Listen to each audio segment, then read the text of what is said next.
And welcome to Weather and Ag in Focus. Want to thank everybody for joining us. It's 1:07 in the afternoon, and it's a little bit on the chilly side outside for this time of the year.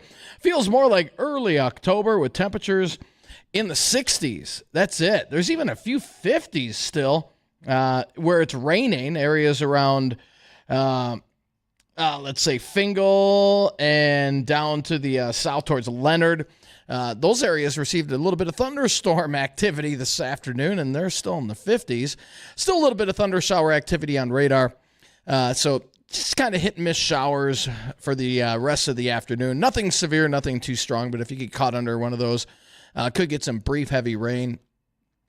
Areas around Nome to the southwest of the valley getting a little bit of shower and thunder shower activity down towards Morton. Other than that, though, it's pretty dry throughout much of the area. I believe we have Justin and Bridgette with us this afternoon. Guys, how are you doing today? The party you're trying to connect to has been disconnected. Please hang up and try again. All right. Well, we'll try. How are you feeling, man? Are you getting over the? I'm here. Are you I'm doing well. Getting over the 1-9er there? Oh, we're getting over it. It's just a lingering little thing at this point. Good. Well, take care of yourself. Rest up over the weekend, and if you're still sick Monday, stay home. Oh, we got all sorts of activities planned for the weekend, so not much resting. All right. Well, the good news is for the weekend, the weather is going to improve. We'll still have a few clouds. My kind of weekend, Ian. Well, I like it a little hotter. It is August. But we're going to have temperatures in the 70s all weekend, which isn't bad. We'll see more sunshine as the weekend progresses, more sun on Sunday than Saturday.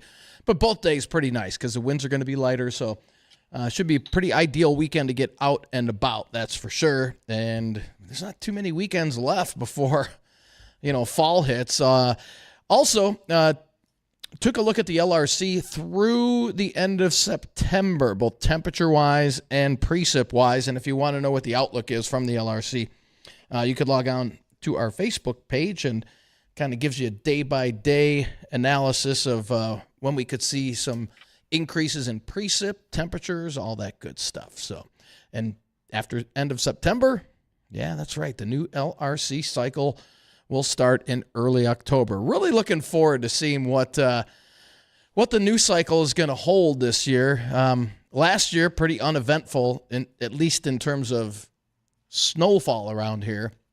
So we'll see. October and November should be pretty interesting. Hopefully a little more active this year. Although most people are probably saying, forget it. Only time will tell. I guess I want mine for a mild fall. Last fall was nice. Last winter was nice. The only thing that would have made last winter a little better is if we would have had like 2 of those 2 to 3 footers of snow dropping out of the sky. That would have been pretty cool. Yeah, maybe this year. I highly doubt this winter is going to be anything like last winter. It's hard to put back-to-back winters like that together. But hey, you never know. I mean, weather do be crazy, man. I mean, what was it out west today or yesterday? The first frost advisory issued in August out of Bismarck. Right? It's crazy. I did see. What happened to global warming? Global what? Haba huba. I believe we have Bridgette with us now. Good. I am. Apparently, my audio there was a little chopped up, but good news. Where you were mentioning those thunderstorms down close to Fingal and so forth. I'm even south of that. I can see them to the north of me. I am just south of Oaks, North Dakota, on my way down to South Dakota, and it really is very isolated showers. Most of the day is sunshiny, and it's only about 68 degrees down here. So not usual August temperatures for us. No, not. This is normal for early October. So, and somebody had a couple emails asking, is this record territory in terms of either? No. Yeah, it's not. No, our record lows in the morning the last few days have been right around 40, and record cold highs are in the low 60s. So not quite, but definitely unseasonably cool for this time of the year for sure. That's all right. We need it. We had too much heat there for a while. The humidity was starting to get to me. I was getting all like, it's so humid. And then we get the cool, dry air. We get a nice breeze. Man, I was walking around outdoors yesterday in a T-shirt. oh, it felt so good. Just like 62, a stiff 30-mile-an-hour wind. Oh, come Man, on. it was just refreshing, dude. Tell that to the farmers that are, that want the hotter weather for the corn. They're probably throwing stuff at you right now. Corn's fine. Corn's fine. Let's just move on here. You're the guy who wants the big yields, so gonna want to push We're your hitting corn it there, still. pal. Corn needs a break too. I'm telling you, it was getting a little hot too. It was like, Justin, tone it down a little bit. I'm like, I got you, corn. So I turned it down a little bit, and the corn's like, thanks, bro. Well, I like your optimism for this, but you're evidently that fever has been a little tough on you. That cough medicine's kicking in because he's talking to corn now. This is great. This should be a real fun show. The weirdest part about it is that the corn is talking back. Wow. Actually, you should talk to your plants. That's actually great health. Now, if you're going to talk to every individual corn plant in 20 acres, you best get started. You got a big project ahead of you. Well, we just kind of talk to them, as a whole, and then they try and tell me what they want, but I make them elect representatives to tell me what the masses want, and then I just do what that one tells me to do, or at least asks for. Late night TV is a lot on you. Anywho, it's a whole government setup with the cornfield. I'm telling you what. Oh, good night. So here we go. I got a weather question yesterday for you guys, and that was, if we look at our LRC cycle, and we are in a 45-day cycle, is what you've said. Does that mean 45 days from now we can almost guarantee ourselves a frost, or are we out of sync somehow? Are things resetting? What's going on? What's 45 days from now? I hear typing. That's September 23rd. Oh, West, yeah, for sure. I would say that's the week after Big Iron. Yeah. It'll probably we'll probably be dealing with that that Canadian high that'll drop down, and depending exactly how things line up with the heat dome down to our south, if that's still set in place, it might just dislodge it north of the Great Lakes. If that heat dome weakens, which by September I imagine it probably will, that would be a chance of it spilling back here into the Dakotas, unless there's something in the way, some form of blocking in the atmosphere that deflects it a different direction. So I would need a little analysis to answer that, but that's what my early thoughts would be on it, Bridgette. Okay, so then the next weather-related question, there's a hurricane and its effects over on the East Coast, etc. Probably been a little more mild than most, considering hasn't been a lot of questions and concerns raised about it. Even though that's east of us, can that somehow backlash onto our weather where we're at when those hurricane systems happen that far to our east? Any thoughts? Justin, you want to take it or? No. Okay, that's my answer. No, it doesn't affect us. Okay. Because when we had do that whole system, was it Hugo? That was a wreck for us because that brought so much moisture to the north. But what it will do, so those storms that are the hurricanes, if they enter the Gulf and once they get up on the East Coast, they will stall all weather through the rest of the country until they get offshore. So whatever pattern we're stuck in when those storms do hit the bigger ones, especially when they do hit the East Coast, those will stall our weather patterns here in the Central Plains. But they don't. That's not terribly long. Yeah, no, a couple days. Indirectly, that's how it affects us. Typically, occasionally you'll get one that. So really. Occasionally you'll get minor one that rips, inconvenience. Yeah, occasionally you'll get one that rips into the Gulf and goes due north. But by the time you get remnant moisture. Yeah, you get remnant moisture from it, but that's rare that it gets this far north. All right. Well, thanks for answering all my weather questions, gentlemen. Much appreciated. Anything else? No problem. Keep them Not coming. anything else, but before I lose any service here for a short amount of time, hello from Hecla, South Dakota, by the way. Just wanted to say that our guest today is going to be Angie Johnson. Angie is with NDSU. She is our farm and ranch safety specialist. Folks, get ready to dial up because Angie has great answers for so many of the questions that you send us, especially as we're heading towards harvest and we want to talk more about safety, whether it's with balers, combines, trucks, haying equipment, and so much more. So we don't want to miss out on the opportunity for you to call us on the Red Wing Shoe line, 701-3 9000. And also, do not forget, next Wednesday, Teacher Appreciation Lunch, free lunch at our studios. You can join us from 11 to 2. There'll be food off of food trucks, bouncy houses for kids, games, and more. Thank you to NDSCS, Meets by John and Wayne, Prosperity Health Pharmacy, SUM, Glass Dr. Otto, Welton's Tire Service, Games to Go, and Capstone Classical Academy for all they do to bring this forward. They do great things. Right on. Appreciate that, Bridgette. And right on cue goes the South Dakota Cellular Network. Bridgette, we'll have to strengthen that connection when you come back. But again, that phone number 701-293-9000 if you want to join in on the conversation. Angie Johnson, NDSU Farm and Safety Specialist, will be joining us next.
And welcome back to Weather and Ag in Focus. I want to thank you for joining us this afternoon. Temperature's a little chilly out there, still hanging in the 60s most areas, and a few showers and thunder showers on radar south of Fingal, stretching down towards Morton areas and moving southwards. So a little bit of thunder shower activity in parts of the area, but most of us should remain rather dry for most of the afternoon. Well, we've got a special guest. She's no stranger to this show, Angie Johnson, NDSU Farm and Ranch Safety Specialist. Angie, welcome back. How's your day going? Oh, it's going great. It's a Friday. It is awesome weather outside. I can't complain. Great. Good deal. Good deal.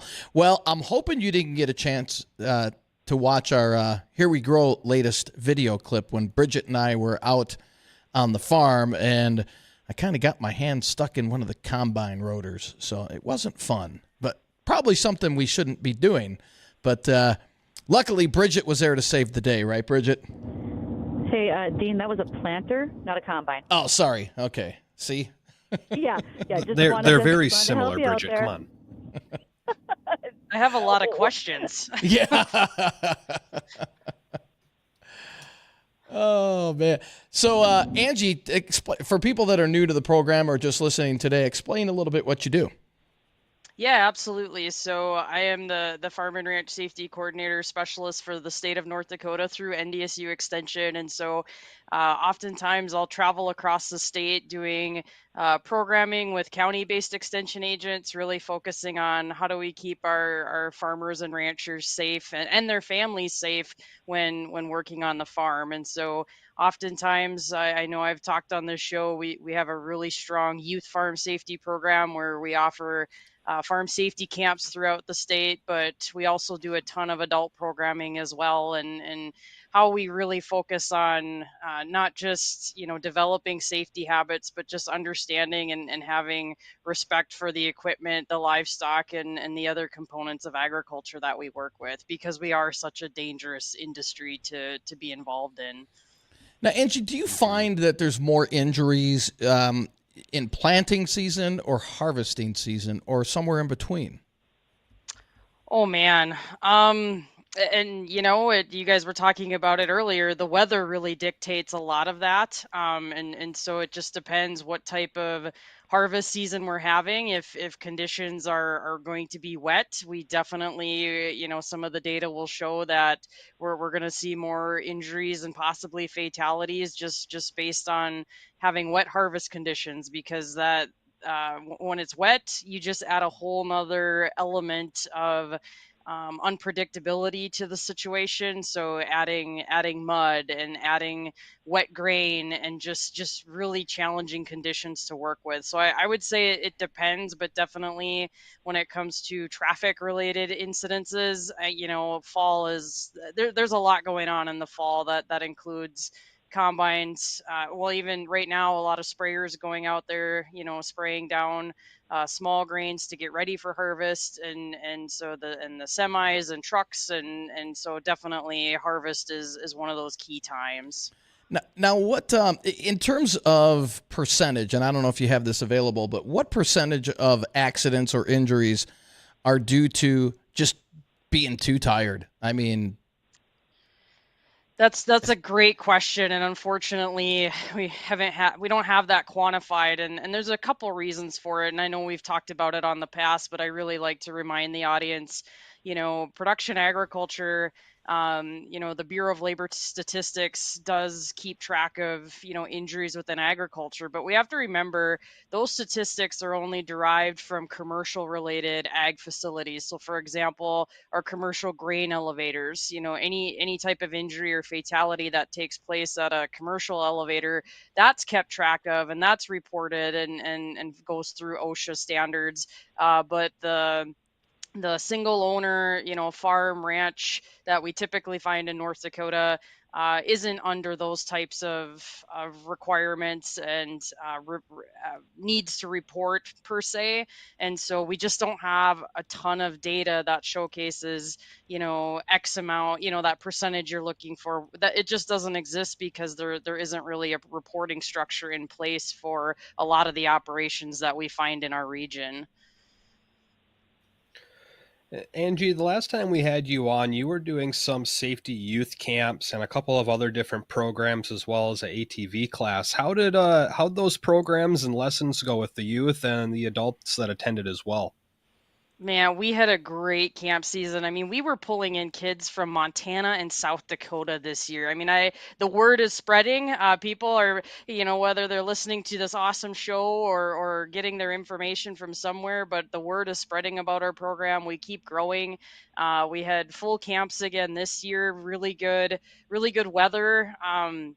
and great partnerships. We've tried to increase getting additional electric co-ops involved to really focus on power line safety, because that's going to be huge coming up this fall with harvest and really tall equipment moving around, including more fire departments. So every kid gets the opportunity to actually pull a fire extinguisher and use it, and instead of just learning about it on a PowerPoint slide, they're actually doing the task. And so they went very, very well this year, and in fact, we're already getting ready this month to start planning for 2025, just because we've had such a overwhelming response, and kids want to get on the list for next year.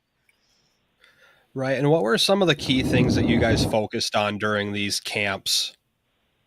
Yeah, so a big one starts off with just communication. And so really letting the kids understand that throughout the 3 days of camp, that if there's something we ask them to do, if we give them a task or an assignment, and they're uncomfortable or don't understand what we've asked them, that they need to tell us and let us know. We're your boss, we're your employer for the week, and so we need to really establish good communication. And that also starts with hand signals. And so really understanding how we communicate with each other when we're in the cab of a tractor and can't always talk. So practicing those hand signals. And then the driving, everybody's favorite part. So our camp is pretty unique and special in that we offer so many opportunities for kids to drive. So we'll have 3 different tractors, one of which will be hooked up to a mini round baler, where every kid gets to practice hitching that piece of equipment, which includes, putting the pin through the drawbar, attaching it to the tractor, as well as hooking up the hydraulics, the PTO, the power takeoff shaft. And so once they master that concept, then that afternoon, they actually get to take all those skills they learned, inside the cab and through basic driving. They'll actually get to practice making a mini round bale of hay. So engaging that PTO and driving the tractor at the same time. And a lot of them realize how hard it actually is. Driving a tractor without any implement is one thing, but now when you're hooked up to a piece of equipment such as a baler, you got to watch behind you, you got to watch in front of you, you've got to listen. If something goes wrong, you need to be ready to hear when there's a failure. And so it was a really good eye opener for those kids to be able to put all those concepts into practice in a safe environment at our camp. And so we also do skid steer driving. That's been a huge success. We partnered with Bobcat, and they helped us really coach and get our agents ready for teaching kids how to safely operate skid steers. And then, of course, partnering with North Dakota Parks and Rec to offer ATV certification. So every single camper gets to go through the 2.5 hour ATV driving course and becomes well aware and well versed of how we operate those machines with our body as an active rider. So we get those kids to do a lot of things that in most programs they would never be able to get to do. But we're pretty proud of how we can make it all happen in just 3 days. And That's awesome. Yeah, Angie, before we go to break here, we've got John on line one with a traffic accident report here in town. John, what can you tell us? 45th Street southbound, just past 17th Avenue in front of the Home Depot there. You're going to lose for sure the one left lane and probably 2 of the left lanes, because we had one that tried to cut across traffic and got T-boned. Oof. And it doesn't look like there's any serious injuries, but it looks like it's going to be tied up a while, so you're pretty much going to have the right lane to work with. All right, John, thank you so much for that report. Appreciate it. So, yeah, if you're on 45th there, expect some delays with the accident. So, again, thanks a lot, John. And it's at the bottom of the hour, so we've got to pay some bills. But don't go anywhere. If you have any questions for Angie, again, 701-293-9000 is our Red Wing shoe line. Don't go anywhere. We'll be right back.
And welcome back to the program. Thanks for rejoining us. 134, program number 701-293-9000. Rejoining our conversation with Angie Johnson. That's NDSU Farm and Ranch Safety Specialist. If you got any questions or anything you'd like to add to our conversation, feel free to reach out at any time.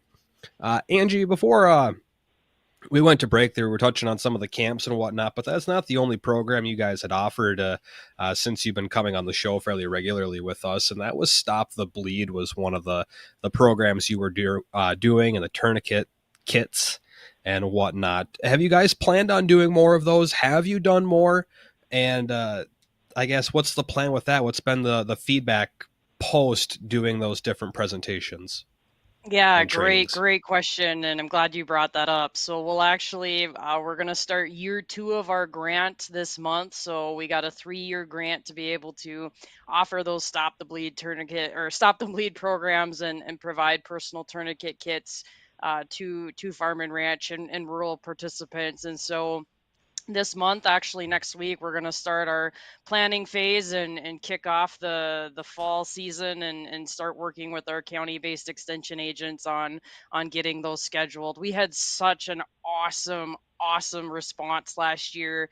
We easily trained over 300 North Dakotans on Stop the Bleed, and so being able to reach that many rural individuals just within our first year of the program was amazing. We were our goal was to get about 250, and we definitely surpassed that. And so we're pretty excited to be able to offer the next year and the second round of the Stop the Bleed program.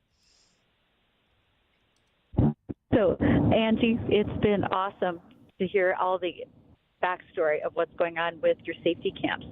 And just last night, I was at the Root Connections event at Gilby, North Dakota, and a mom was there to tell me that her son actually had attended one of the first camps that you put on. And when she signed him up for it, he said, I don't need to go. I live on the farm. But when he came home, he admitted that he had learned a lot, and it was totally worth his time. So kudos to you for putting on a great event that really is well-meaning to all those students.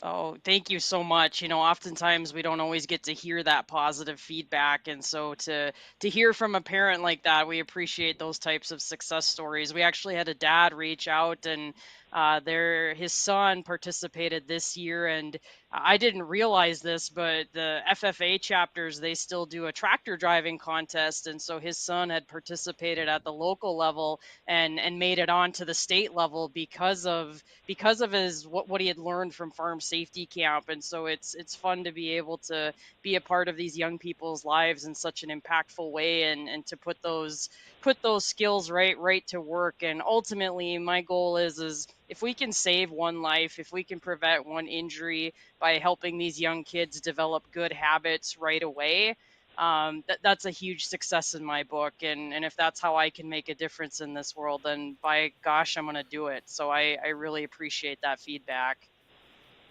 So, Angie, it's haying season, and we know that there's still a chance for folks to be baling straw off the combine once they get done with their small grains or et cetera. All right, safety first. There are always reports of baler fires and injuries. If you were to think of your probably, I can't even say top 3, I'm going to say top 5 reminders as we're in haying season, what would those be to be safe for the coming season? Absolutely, yeah. So number one, anytime if you're going to be if you need to get inside the bale chamber, if you've got a round baler with belts, if you need to get in that chamber to untwist a belt, make sure you're locking that tailgate, right? Lock that tailgate. Every round baler's got that feature, and so basically what that does is that prevents that tailgate from falling on top of you. And before you even do that, shut down that tractor and shut down the machine. Don't even let it, I don't care, I don't want it idling.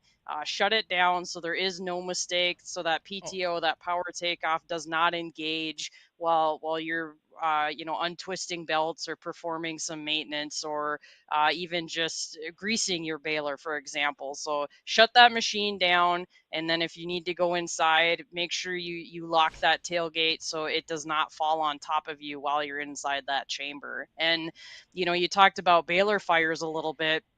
the biggest cause or issue with that in our round balers is these bearings go out, right? So they're constantly making multiple revolutions, thousands at a time, and they wear out, they break. They're little ball bearings inside, and that's normal wear and tear. So check on them, right? Get an infrared thermometer, point that thermometer at the bearings on your baler, every now and then when you take a stretch break, and just monitor that temperature. And if you start to see a bearing temperature increase, that's a pretty good warning sign that you probably have a bearing going out that needs to be replaced. And so get in front of it instead of waiting for a spark to happen, because everything that we're baling, especially when we're dealing with straw, it's dirty, it's dusty, and it's dry. So we've got extremely flammable situations, or products, I should say,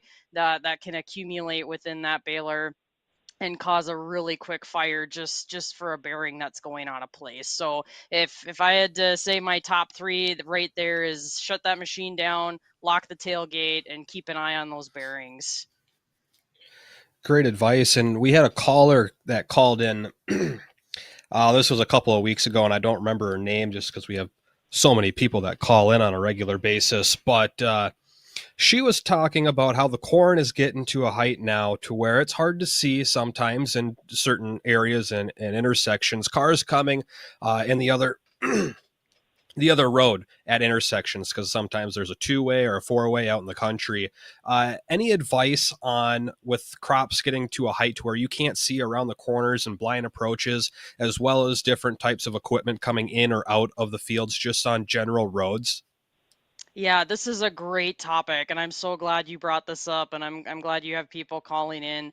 Yeah, it's really important this time of year. We've got to have situational awareness. So just understanding that with crop growing conditions, changing, and our crops changing and reaching maturity, it means that those intersections are going to be really, really challenging. You're not going to be able to see over top of it. And right now, specifically, just as an example, where I live, it's been really dry. These gravel roads are just complete powder, and so you need to be. It can be tough vision wise, just if you're following somebody and can't see. So in terms of intersections, especially on gravel roads, you need to treat them as though there's a stop sign, even if there isn't. And don't just assume that oncoming traffic, that they're going to stop or slow down. You need to be the defensive driver and take that initiative and give yourself more time. If you're in a hurry, then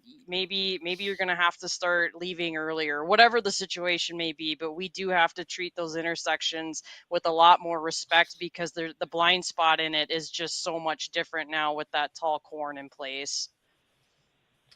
Right. And I know that we're going to talk. Oh, go ahead, Bridgette. Oh, no, Justin, I thought that was excellent. And I think after you ask your question, we want Angie to touch on, with harvest and trucks getting on the road, just some distance between us and the trucks so we can be careful and not have any further injuries. But please go ahead.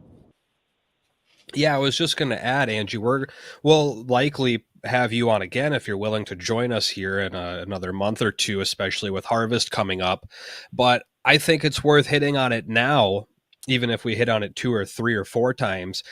When it comes to harvest and different combines and trucks and balers and whatnot going in and out of fields at different approaches, just the reminder to, like Bridgette said, give yourself that extra space. Because a car or a big truck is slowing down, maybe don't pass them because they might be turning left in the first place.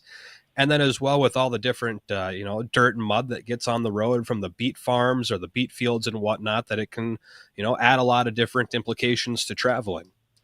Yeah, absolutely. I can't stress enough, and I feel like I'm a broken record on your show, so I apologize, but be a defensive driver, and what I mean by that is, earlier you talked about making left-hand turns. We have to remember, whether it's a tractor, a combine, a sprayer, a truck, a semi, whatever it may be, whatever that harvest equipment may be, um, we can't assume they're just going to be stopping or turning at the next intersection.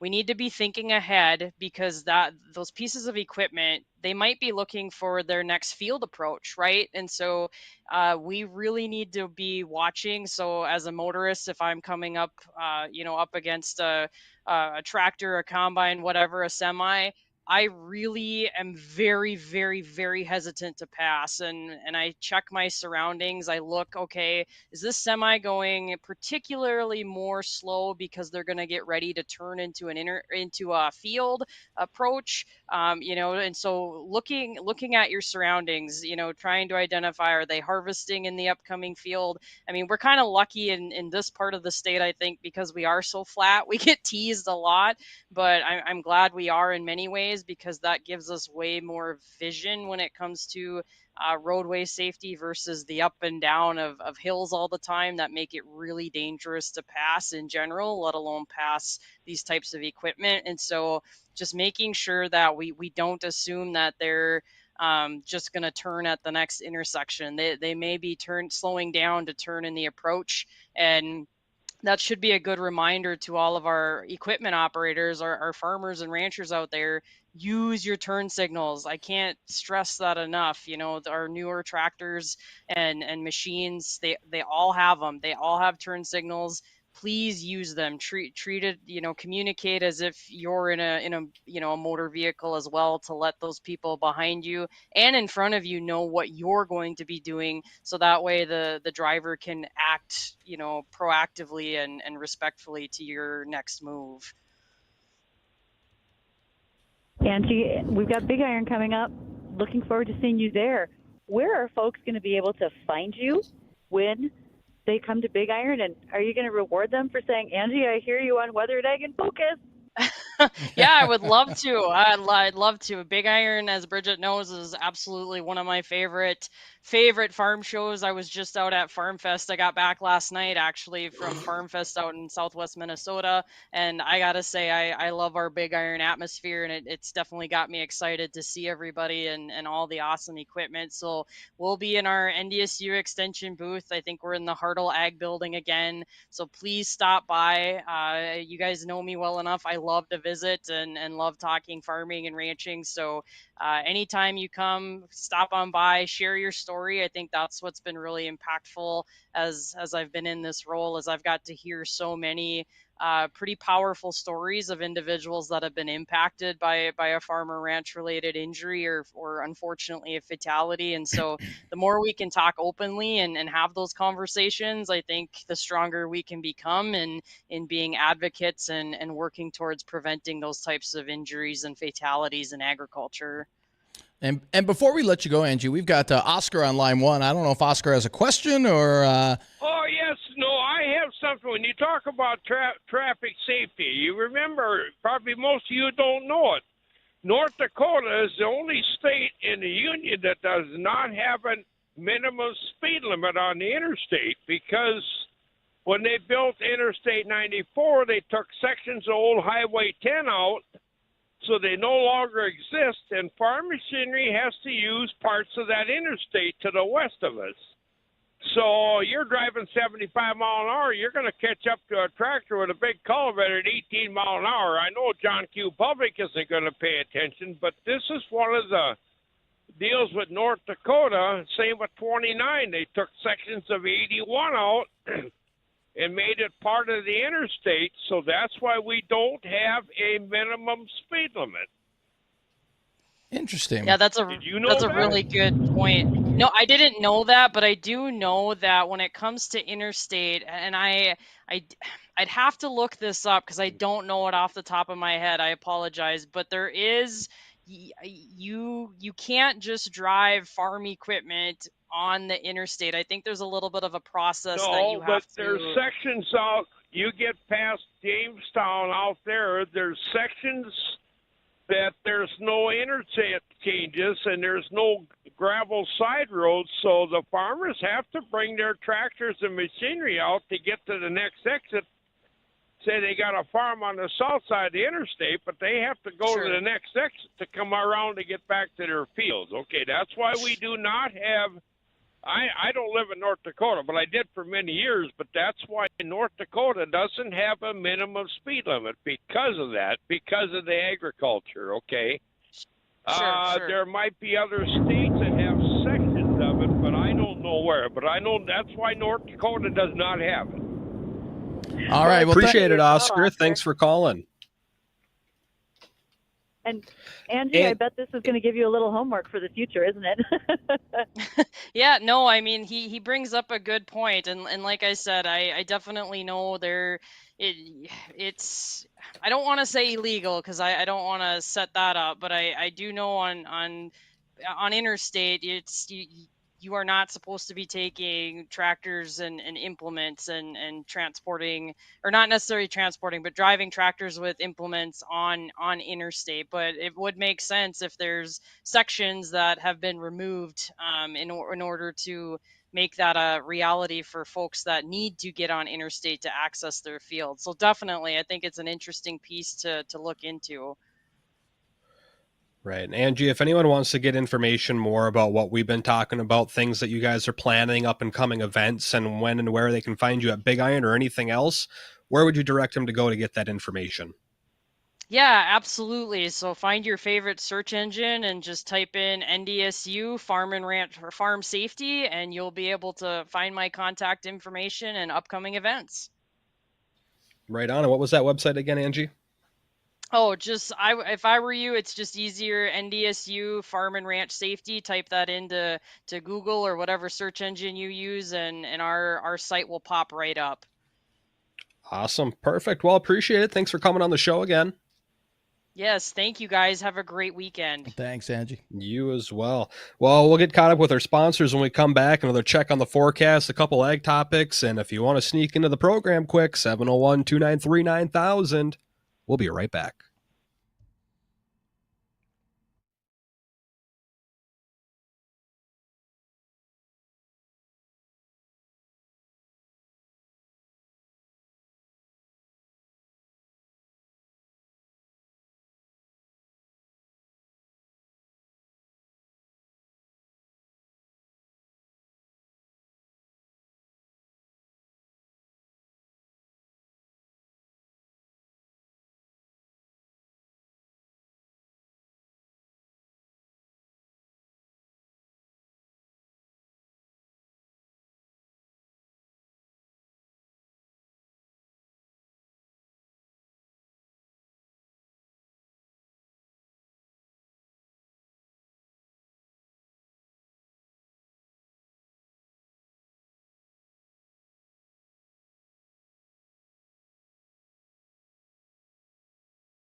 Welcome back to Weather and Ag in Focus. Thank you for joining us.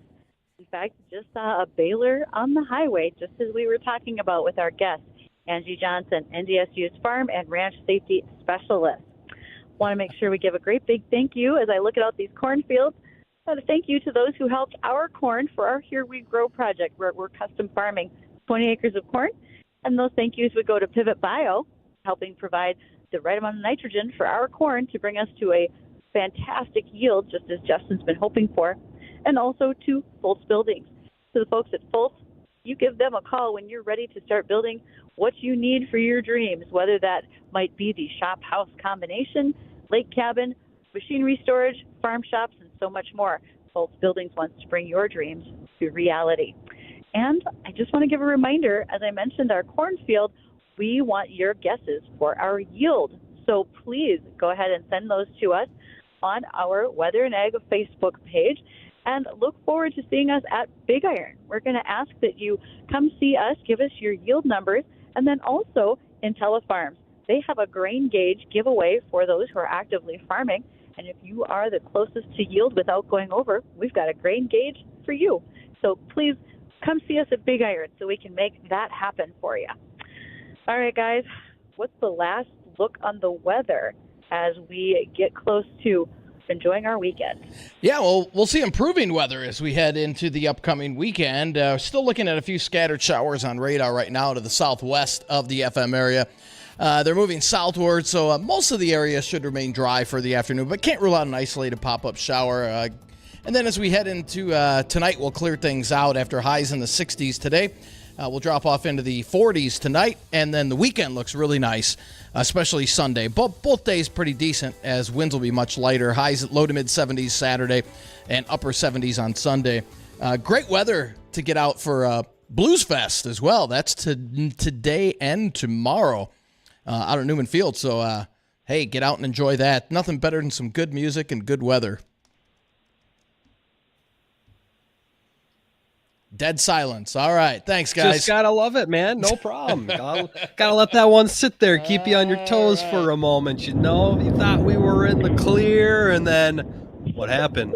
Oh, no. What happened?